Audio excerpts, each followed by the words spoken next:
Good evening friends.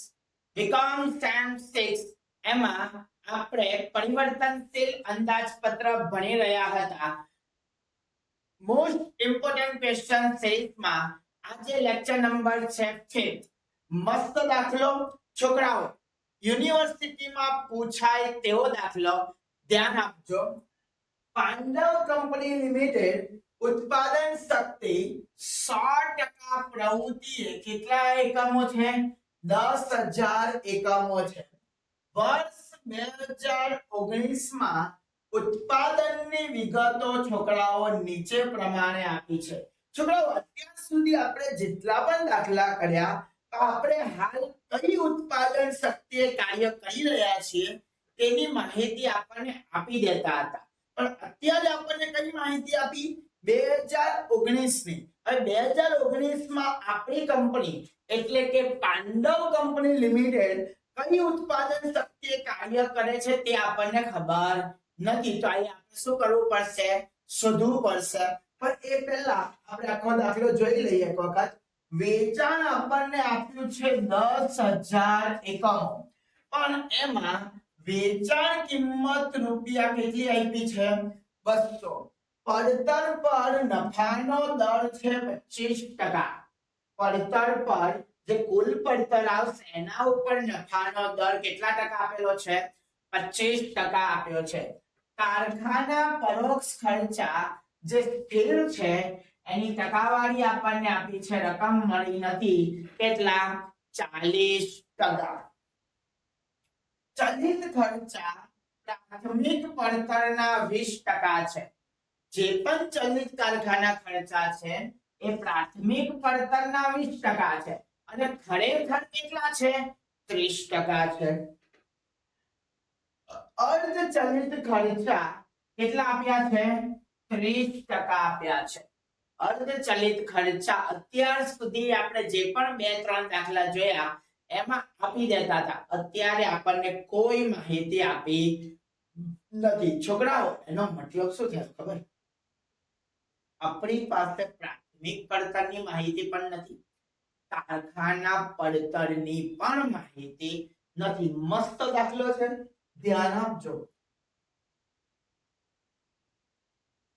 વહીવટી શિરોપરી ખર્ચા 70% સ્થિર. કેટલા આપ્યા છે? 2 લાખ રૂપિયા. તો 2 લાખ ના 70% એટલે 7 દુ 14, 1 લાખ ને 40,000 છોકરાઓ કેવા આવશે? સ્થિર. અને બાકી જે 60,000 વધ્યા એ કેવા રહેશે છોકરાઓ? ચલિત. ચાલો, ત્યારબાદ વેચાણ વિતરણ ખર્ચા 50% સ્થિર છે, એટલે કે 50,000 સ્થિર રહેશે અને બાકીના 50,000 કેવા રહેશે છોકરાઓ? ચલિત રહેશે. આગળ જુઓ. અહીંયા આપણને એક માહિતી આપી છે, માલ સામાન અને મજૂરીનું પ્રમાણ છોકરાઓ કેવું રહેશે? સરખું રહેશે. માલ સામાન અને મજૂરીનું પ્રમાણ સરખું રહે. મેં આગળ પણ કીધું હતું, આજે ફરીથી કહું છું. માલ સામાન અને મજૂરીનું પ્રમાણ આપેલું હોય, વેચાણ આપી દીધું હોય, વેચાણ પર નફાની ટકાવારી આપી હોય, તો આવા જો સંજોગો ઊભા થાય દાખલામાં તો આપણે દાખલો રિવર્સેબલ એટલે કે ઉલટી રીતે ગણવાનો રહેશે. સોરી. કારખાના અર્ધચલિત ખર્ચા 80% ઉત્પાદન પ્રવૃત્તિ સુધી 50% વધે છે અને ત્યારબાદ તેમાં કેટલો? 100% વધારો થાય છે. એકમ દીઠ વેચાણ કિંમત હંમેશા સરખી રહેશે. તો તમારે 50%, 75% અને 100% સપાટી માટે પરિવર્તનશીલ બજેટ તૈયાર કરવાનું છે. હવે ધ્યાન આપો, સૌથી પહેલા જે આપણે કામ કરવાનું છે તે આ છે. શું? 100% આપણને કેટલા એકમો આપી દીધા છે છોકરાઓ? 100% આપણને 10,000 એકમો આપી દીધા છે. અને આપણે 2019 માં જે માહિતી આપી છે એની કાર્યશક્તિ શોધવાની છે.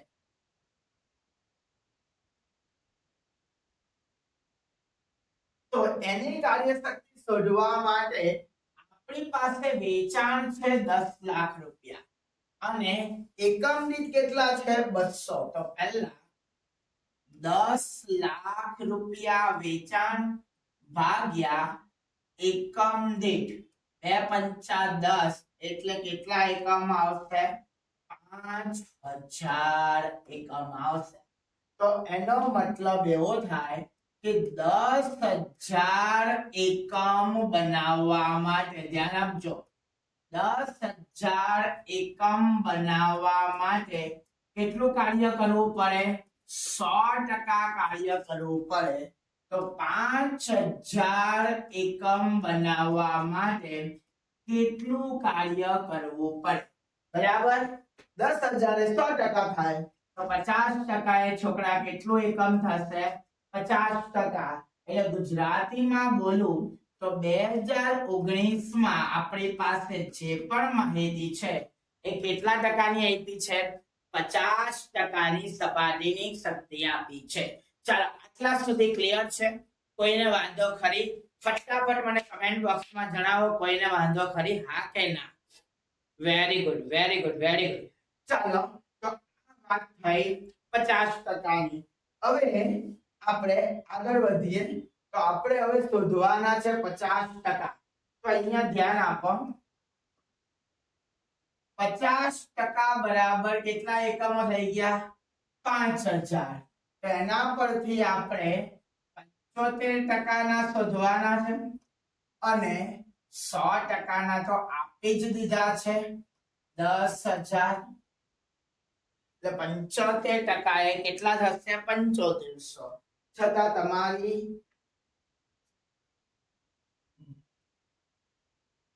કેટલા એવા 7,500. ચાલો ક્લિયર છે? તો આપણે હવે એકમ દીઠમાં લખી દઈએ 50% એ 5,000, 75% એ 7,500 અને 10% એ કેટલા 10,000. અહીંયા પણ 5,000, 7,500 અને 10,000. ચાલો હવે આગળ વધીએ. હવે પાછો દાખલામાં આવી જઈએ તો વેચાણ આપણી પાસે કેટલું છે 10 લાખ રૂપિયા. તો આપણે શરૂઆત કરવાનું છે વેચાણથી. વેચાણ આપણી પાસે કેટલું છે 10 લાખ રૂપિયા.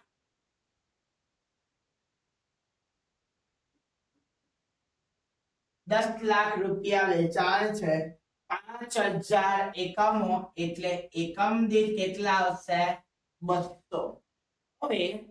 હવે વેચાણ પર નફાની ટકાવારીનો હવાલો આપ્યો છે. ધ્યાન આપો શું કહે છે પડતર પર નફાનો દર 25% છે. આપણે ગુણોત્તર વિશ્લેષણમાં પણ ભણ્યા છીએ બરાબર અને અગાઉના દાખલામાં પણ ભણી ગયા છે. આપણી પાસે છે વેચાણ અને નફાની ટકાવારી એના ઉપર આપી છે પડતર ઉપર.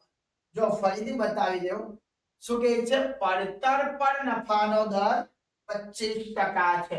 તો મને શું ખબર હોવી જોઈએ પડતર ખબર હોવી જોઈએ. ચાલો અહીંયા હવે કઈ આવવાનું નથી એટલે અહીંયા કરી દઈએ કે ધારો કે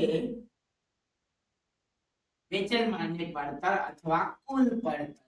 ધારો કે કુલ પડતર બરાબર 100 રૂપિયા. ઉમેરો નફો કેટલા ટકા કીધો 25% એટલે 25 રૂપિયા. તો 125 છોકરાઓ તમારું શું થશે વેચાણ. જો 125 રૂપિયા વેચાણ હોય તો આપણી પાસે આપણે તો નફો શોધવો છે ને તો નફો થાય 25 રૂપિયા. તો તમારી પાસે વેચાણ કેટલું છે 10 લાખ રૂપિયા એ કેટલા ફટાફટ મને જવાબ આપો કેટલા થશે 10 લાખ ગુણ્યા 25 ભાગ્યા 125 એટલે કેટલો જવાબ આવશે 2 લાખ રૂપિયા. એટલે નફો આવશે છોકરાઓ આપણો 2 લાખ રૂપિયા.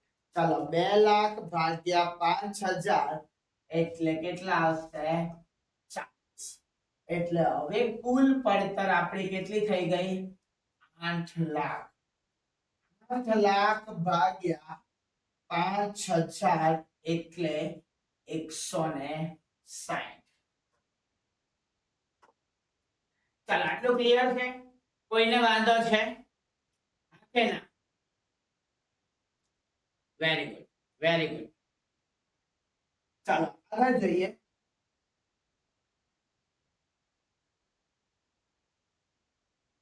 હવે જુઓ, કારખાના ખર્ચા નથી, ચલિત નથી, અચલિત નથી, વહીવટી શિરોપડી ખર્ચા આપણને આપી દીધા છે 70% અને વેચાણ વિતરણ ખર્ચા પણ કેટલા આપી દીધા છે 50%. આપણે શરૂઆત ક્યાંથી કરશું? વેચાણ વિતરણ ખર્ચથી કરશું. એટલે આ તમારા છોકરાઓ થશે 50000 અને ચલિત પણ કેટલા થશે 50000. તો 50000 ભાગ્યા 5000 એટલે એકમ દીઠ કેટલા થશે 10 રૂપિયા. 10 રૂપિયા એટલે આપણી ઉત્પાદન પડતર કેટલી આવશે? સોરી, 8 માંથી 1 લાખ બાદ થાય એટલે 7 લાખ રૂપિયા આપણે શું આવશે? ઉત્પાદન પડતર. કેટલી? 7 લાખ રૂપિયા. ચાલો તો 7 લાખ ભાગ્યા 5000 એકમો એટલે એકમ દીઠ કેટલા આવશે 140. ચાલો ક્લિયર છે? આ વાત થઈ તમારી ઉત્પાદન પડતર. હવે આગળ જઈએ તો વહીવટી ખર્ચા આપણને આપી દીધા છે કેટલા છોકરાઓ 2 લાખ. એના 70% સ્થિર એટલે 1,40,000 આપણને આપી દીધા છે સ્થિર. 1,40,000. તો બાકીના 60,000 છોકરાઓ કેવા હશે? ચલિત. ચાલો તો 1,40,000 ભાગ્યા 5000 એટલે એકમ દીઠ આવશે 28 અને 60,000 ભાગ્યા 5000 એટલે એકમ દીઠ આવશે 12. ચાલો 7 લાખ માઈનસ ઓકે આ તો ખરેખર કેટલા આવશે 5 લાખ. 5 લાખ ભાગ્યા 5000 એકમ એટલે 100. હવે આપણી પાસે અર્ધચલિત પણ નથી, ચલિત પણ નથી, સ્થિર પણ નથી, માલ સામાન પણ નથી, મજૂરી પણ નથી. છોકરાઓ આમાંથી આપણી પાસે હવે કોઈ માહિતી આપી નથી. હવે આપણે કરવી પડશે ગણતરી. બરાબર સમજો. હવે આપણી પાસે આ બધું ગણતરી કરવા માટે આપણને એક જ શસ્ત્ર આપ્યું છે. એ શસ્ત્રનું નામ છે માલ સામાન અને મજૂરીનું પ્રમાણ કેવું છે? સરખું છે. સમજો બરાબર. આવું શોર્ટ ક્વેશ્ચન 2 માર્ક્સમાં પણ આવશે, ધ્યાન આપજો. આપણે છેલ્લે કરીએ એટલે તમને બરાબર ખબર પડે. ધ્યાન આપો કે ધારો કે માલ સામાન કેટલો છે 100 રૂપિયા માટે મજૂરી પણ કેટલી થશે 100 રૂપિયા. એટલે આ 200 રૂપિયા શું થઈ ગઈ? પ્રાથમિક પડતર. 200 રૂપિયા છોકરાઓ શું થઈ ગઈ? પ્રાથમિક પડતર. ઉમેરો કારખાના ખર્ચા. કારખાના ખર્ચામાં છોકરાઓ 3 પ્રકાર. એક છે સ્થિર, બીજો છે ચલિત અને ત્રીજો છે અર્ધચલિત. ઓકે, હવે ધ્યાન આપો. જે આપણને આપ્યું છે તે પહેલા આપણે લખી દઈએ. ચલિત કેટલા આપ્યા? સોરી, સ્થિર 40 છે, 30 છે, 30 છે. ચાલો ઓકે, 40 30 અને 30 આ બધું ટકાવારીમાં છે. હવે આ ત્રણનો બ્રહ્માસ્ત્ર છે ને પ્રાથમિક પડતર છે. જો શું કહે છે?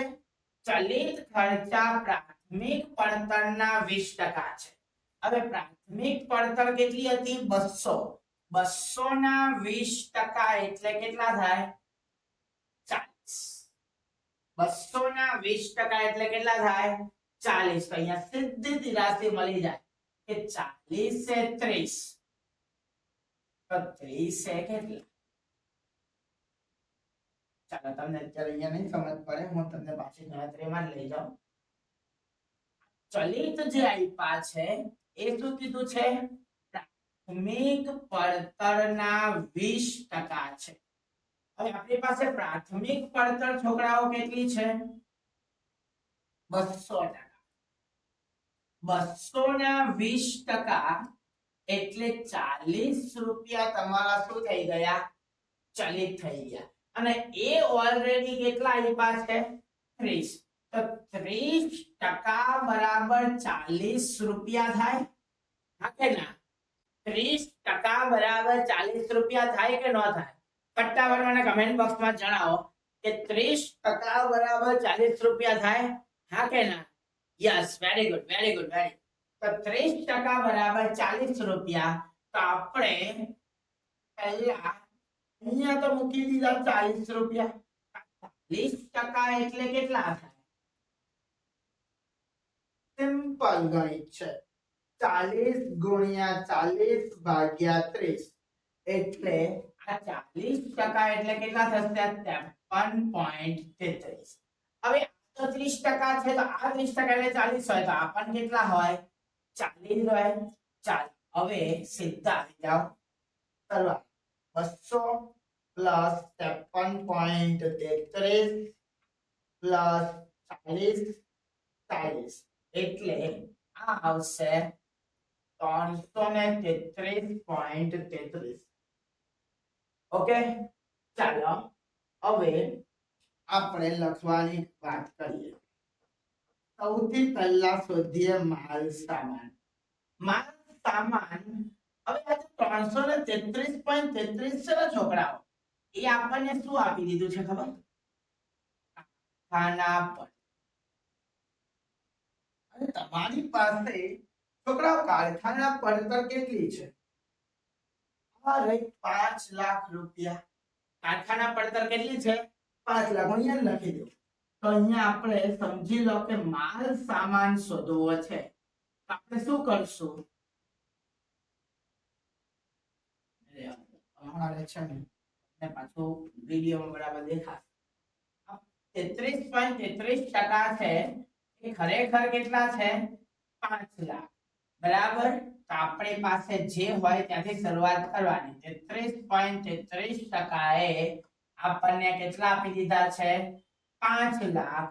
તો આપણે 100 એ કેટલા થાય માલ સામાનની વાત કરીએ તો 100 ગુણ્યા 5 લાખ ભાગ્યા 333.33 એટલે આવશે 1,50,000.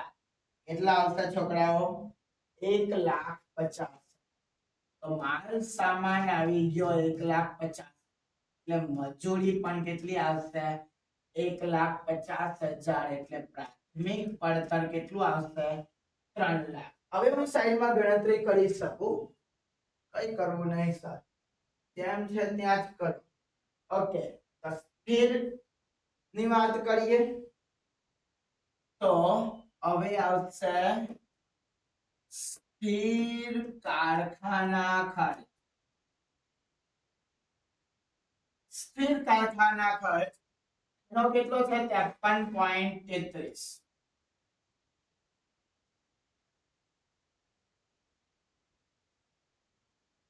તો 333.33 આપણી પાસે પડતર છે 5 લાખ. તો 53.33 છે કેટલા એટલે આપણને સ્થિર મળી જાય. ચાલો તો 53.33 ગુણ્યા 5 લાખ ભાગ્યા 333.33 એટલે કેટલા આવી ગયા 80,000 રૂપિયા. કેટલા આવ્યા છોકરાઓ 80,000 રૂપિયા. ક્લિયર છે ભાઈ? સમજ પડે છે હા કે ના? ઓકે, હજી તો ભાઈ અડધો જ દાખલો થયો છે. કેટલા સ્થિર આવી ગયા 80,000. ચાલો એના પછી ચલિત. હવે એક જ શોધવાનો છે. ચલિત કારખાના ખર્ચ એવું આવે અહીંયા શોધીશ. એક આવશે 333.33 કેટલા આવશે 5 લાખ. બરાબર. તો ચલિતની ટકાવારી કેટલી છે 30 એટલા. ચાલો તો 30 ગુણ્યા 5 લાખ ભાગ્યા 333.33 એટલે આવશે 45,000.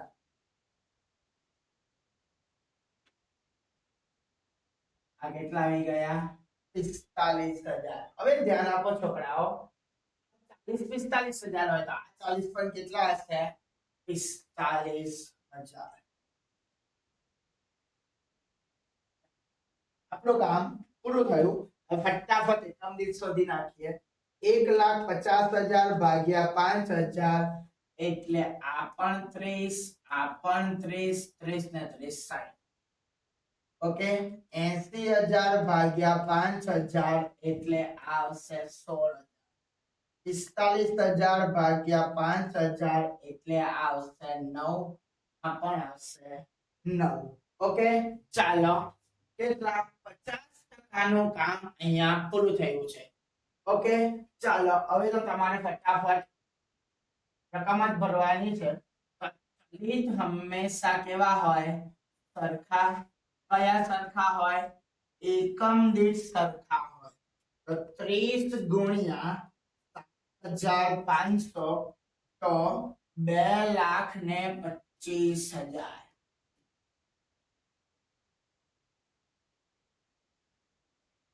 ચાલો ત્યારબાદ 30 ગુણ્યા 10,000 એટલે 3 લાખ. એટલે આ પણ 60 આવશે, આ પણ 60 આવશે. ચાલો 60 ગુણ્યા 7,500 એટલે 4,50,000 અને આ કેટલા થશે 6 લાખ. ચાલો આટલા સુધી ક્લિયર છે. ચાલો હવે આગળ કારખાના સ્થિર. સ્થિરમાં તો ભાઈ આ સરખા જ આવશે 80,000 અને 80,000. ચાલો 80,000 ભાગ્યા 7,500 એટલે 10.66. ચાલો 80,000 ભાગ્યા 10,000 એટલે આ કેટલા આવશે. ઓકે, ચલિતમાં એકમ દીઠ સરખા રહે 9 રૂપિયા. ચાલો 9 ગુણ્યા 7,500 એટલે 67,500 અને 9 ગુણ્યા 10 કેમ થઈ જાય છે 90,000.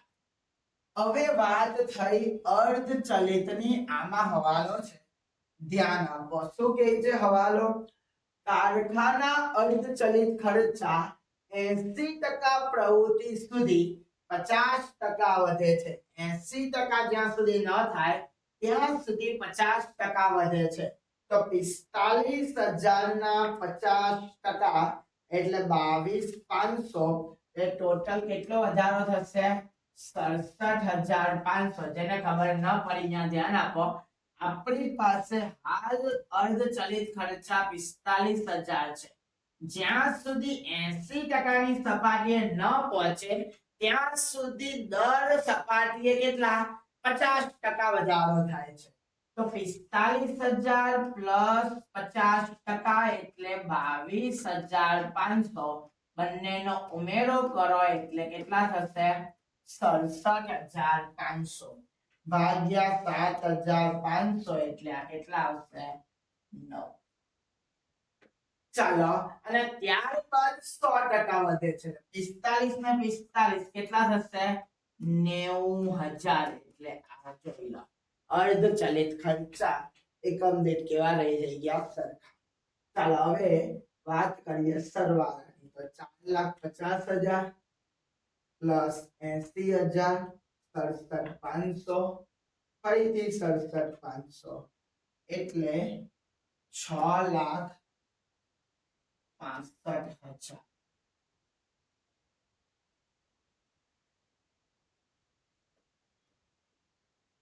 ભાગ્યા 7,500 એટલે 88.66.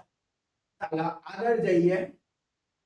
6,00,000 પ્લસ 80,000 પ્લસ 90,000 અગેન 90,000 એટલે આવશે 8,60,000 ભાગ્યા 10,000 એટલે આવશે 86.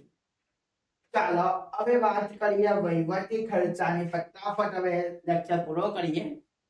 ચાલો તો એકમ દીઠ સ્થિર છે એટલે 1,40,000 1,40,000 ભાગ્યા 7,500 એટલે 18.66 અને 1,40,000 ભાગ્યા 10,000 એટલે કેટલા આવશે 14.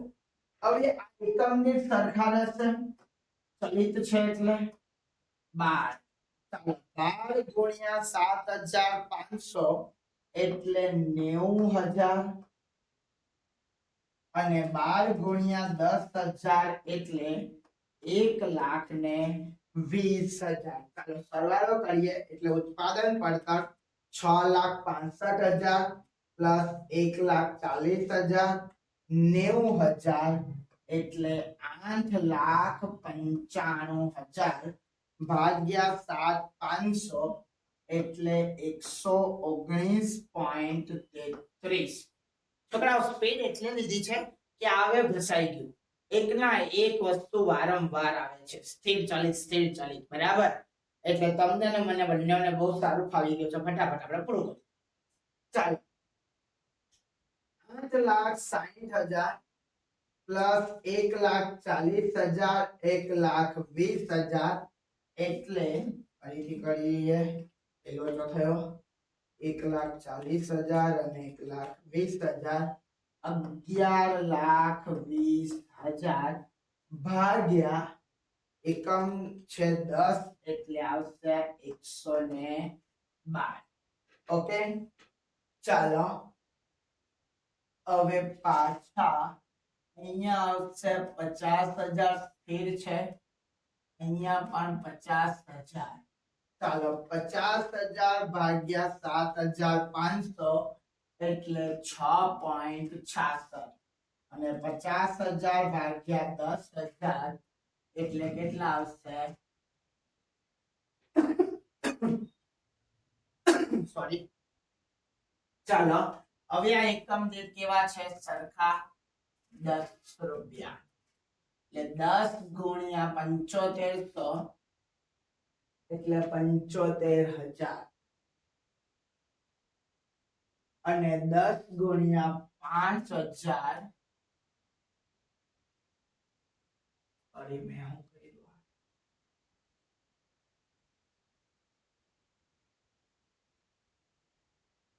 10 ગુણ્યા 10,000 એટલે કેટલા આવશે 1,00,000 રૂપિયા. ચાલો ફટાફટ સરવાળો કરીએ. તો સરવાળા માટે આગળ જવું પડશે. 8,95,000 પ્લસ 50,000 અને 75,000 એટલે 10,20,000 ભાગ્યા 7,500 એટલે આવશે 136. એકમ દીઠ કેટલા થશે 136. આ થયા 1,50,000 અને પેલા કેટલા હતા 11,20,000 એટલે ટોટલ આવશે 12,70,000 ભાગ્યા 10,120. ચાલો હવે આપણે શોધવાનો છે નફો. અને નફા માટે શું કીધું હતું કે કુલ પડતર પર નફો 25% છે. પણ આપણને એક બ્રહ્માસ્ત્ર અહીંયા આપ્યું હતું કે એકમ દીઠ વેચાણ કિંમત કેવી રહેશે? સરખી રહેશે. તો આપણે બુદ્ધિનો ઉપયોગ નહીં કરવાનો. એકમ દીઠ વેચાણ કિંમત 200 મૂકી દઈએ એટલે 200 ગુણ્યા 7,500 એટલે આપણને વેચાણ 15 લાખ મળી ગયું. અને 200 ગુણ્યા 10,000 એટલે 20 લાખ વેચાણ મળી ગયું. એમાંથી 12,70,000 બાદ કરો એટલે નફો આવી ગયો 7,30,000 ભાગ્યા 10,000 એટલે આ કેટલા આવશે? 73. ચાલો 15 લાખ માઇનસ 10,20,000 એટલે આ આવી ગયા 4,80,000 ભાગ્યા 7,500 એટલે આ થઈ ગયા તમારા 64. ઓકે, ક્લિયર છે? કોઈને કોઈ પણ ડાઉટ ખરો? થોડો છેલ્લે આપણે ઉતાવળ કરી પણ દાખલો હવે આપણે ભણી ચૂક્યા હતા. જે બ્રહ્માસ્ત્ર હતું, જે આપણે ખરેખર સમજવા જેવું હતું, તે કારખાના પડતર અને પ્રાથમિક પડતર હતું. એક વખત આવી ગયું પછી કઈ વાંધો નથી. હવે કોઈને કોઈ પણ ડાઉટ હોય, બરાબર, મારી સ્પીડ સાથે મેચ નહીં થયું હોય તો તમે વારંવાર વિડિયો જુઓ. જ્યાં તમને તકલીફ પડે કમેન્ટ બોક્સમાં પૂછો અથવા અમારા લાઈન નંબર પર તમે કોન્ટેક્ટ કરો. બરાબર, અમારા ઇન્સ્ટાગ્રામ પર કોન્ટેક્ટ કરો, ટેલિગ્રામ પર કોન્ટેક્ટ કરો, કશે પણ અમને કોન્ટેક્ટ કરો. તમારો જે પણ ડાઉટ હશે એ વિધિન 24 અવર્સમાં તમારો ડાઉટ સોલ્વ થઈ જશે. અત્યારે ઇન્ટરનલ એક્ઝામ ચાલી રહી છે. કોઈને કંઈ પણ તકલીફ હોય અકાઉન્ટન્સીને લગતું તો તમે તરત અમારો કોન્ટેક્ટ કરો, અમે તમને મદદ કરીશું. બરાબર છે? તો આપણે મળીએ છીએ આવતા લેક્ચરમાં. ત્યાં સુધી ગુડ નાઇટ. Good night.